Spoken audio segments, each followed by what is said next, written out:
इसीलिए लक्ष्मी के लिए बहुत लालायित नहीं होना चाहिए, लक्ष्मी को खर्च करने और अच्छे मार्ग पर लगाने के लिए लालायित रहना चाहिए। कहने के लिए तो कहते हैं कि देने से धन घटता है, लेकिन अच्छे मार्ग पर खर्च करने से कई गुना बनकर के आता है। अगर हम उसे धन को ब्याज में देते हैं तो वो कितना बनता है? दुगुना बनता है। अगर हम उसे व्यापार में लगाते हैं तो 4 गुना बन सकता है। अगर हम उसे जमीन जायदाद में इन्वेस्ट करते हैं तो पुराने जमाने के शास्त्र कहते हैं कि 100 गुना भी वो फलदायी बन सकता है। आज 1000 में ली हुई जमीन कल कहीं लाख में भी बिक सकती है। जब आप उसे ब्याज में लगाते हो तो दुगुना बनेगा, व्यापार में लगाते हो लक्ष्मी को तो 4 गुना भी बन सकती है। अगर आपने जमीन जायदाद में लगा दिया तो 100 गुना भी फल दे सकती है। आगे वे शास्त्र कहते हैं, हिंदू परंपरा के, जैन परंपरा के और बौद्ध परंपरा के शास्त्र कहते हैं कि अगर लक्ष्मी को धर्म के मार्ग पर लगाएं, मानवता के मार्ग पर लगाएं, अच्छाइयों के मार्ग पर लगाएं तो वो अनंत गुना फल दे सकती है, कितने ही गुणाकार बनकर के लौट सकती है। हम तो व्यापार नहीं करते, हमारा बैंक बैलेंस नहीं है, जैन साधुओं की साइन बैंक में चल नहीं सकती, व्यापार वे कर नहीं सकते। अकेले पूरे भारत के या पूरे विश्व के सभी धर्मों के धर्माचार्यों में सिर्फ जैन साधु ही है कि जमीन जायदाद में भी वो इन्वेस्ट नहीं कर सकते, वो रख नहीं सकते, वो व्यापार नहीं कर सकते, उद्योग नहीं कर सकते। और तो भी सर्वाधिक पैसा जैन साधु साध्वियों के उपदेश से खर्च होता है। सर्वाधिक पैसा साधु बोलते हैं और लोग बरसाते हैं। अपने बेंगलोर, चेन्नई, हैदराबाद, दक्षिण भारत में तो ये चीजें हमने लिमिट में देखी है। हमने मुंबई, सूरत, अहमदाबाद में ये चीजें बहुत बड़े पैमाने पर देखी है, बहुत बड़े पैमाने पर। ऐसे अजब गजब के हमने दृष्टांत देखे हैं। हम मरीन ड्राइव बैठे थे, महाराज साहब के पारने का चढ़ावा बोला जा रहा था। इधर एक भाई बैठे थे, उधर एक भाई बैठे थे। इधर वाले को भी पहचानता था, उधर वाले को भी पहचानता था। इधर वाले को नए पद्मसागर जी ने इशारा किया कि ले ले। उसने कहा मैं ले लूं, तो कहा हाँ ले ले। मैंने देख लिया कि नए पद्मसागर जी ने इशारा किया, उन्होंने मुझे इशारा किया कि ले लूं। मैंने कहा ले लो।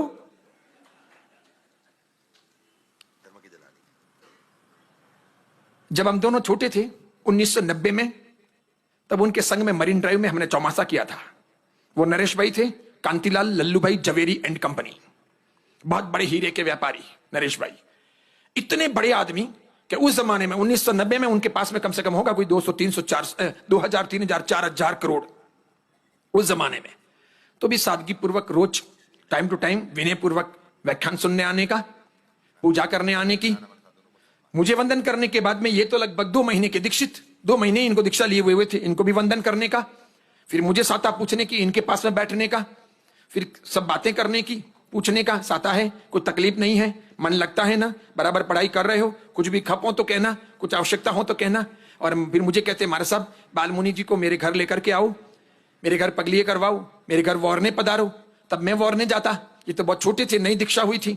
वो बाकायदा अपने लिए रुकते या फिर घर चले जाते, व्याख्यान के बाद कपड़े बदल के वापस आते, 11:30 बजे अपने को घर ले जाते, वापस उपासने ला के छोड़ते, फिर घर जाते, फिर आइंबिल एकासना ब्यासना या नॉर्मल भोजन होता वो करते और फिर ऑफिस जाते।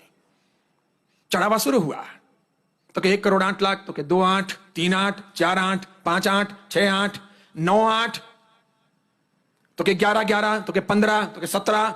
मैंने कहा क्या 17? तो कि 17 करोड़। आखिर इन्होंने बोला 21 करोड़, उन्होंने कहा 22 करोड़ 1 लाख। फिर मुझे इन्होंने पूछा, मैंने कहा जाने दो। फिर उन्होंने 22 करोड़ 1 लाख में लिया। जिन्होंने लिया उनका वाल्केश्वर में बहुत बड़ा मकान है, बहुत बड़ा। उसमें उन्होंने एक 25-30 करोड़ का फ्लैट ले रखा है बड़ा। उस फ्लैट में सबकी सब अंजन की सामग्री है, उसमें वो रहते नहीं, वो फ्लैट खाली अंजन की सामग्री के लिए। भारत में या भारत के बाहर किसी भी महाराज साहब को अंजन लगा प्रतिष्ठा करवानी हो और वहां कोई शुद्ध सामग्री ना मिलती हो, आपको सामग्री की आवश्यकता हो, आप कहिए, बिना पैसों की सारी सामग्री आपको उपलब्ध करवाई जाएगी, जो चाहिए वो, जितनी चाहिए उतनी। दुरुपयोग नहीं होना चाहिए, आराम से लीजिए। लिखा पढ़ी भी नहीं करते। मेरे पास में अंजन के लिए सोने की थाली, सोने की कटोरी, सोने की सली वगैरह नहीं है। मेरी निश्रा में अंजसला का थी। मुझे ट्रस्टियों ने पूछा क्या करें, मैंने कहा क्यों इसमें खर्च करते हो, करना क्या है, आप रख के करोगे भी क्या बाद में, अंजन तो अभी हो जाएंगे। मैंने कहा जाओ बॉम्बे एक समाचार कहना किस प्रकार महाराज साहब ने कहा है। उन्होंने तो साइन भी नहीं लिए, खाली कंफर्म किया कि महाराज साहब का लेटर आया है तो दे दो, दे दी उन्होंने। कितनी, आधे किलो की थाली, कटोरी और सली। ये भी नहीं पूछा वापस जमा कब करवाओगे।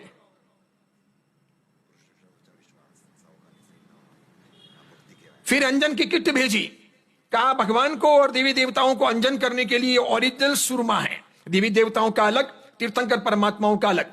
ये ओरिजिनल महंगे बसरा के मोतियों से, हीरों से, माणिक से, पन्ना से, उन सब की राख बनाकर उन्हें घोट कर तैयार किया गया है।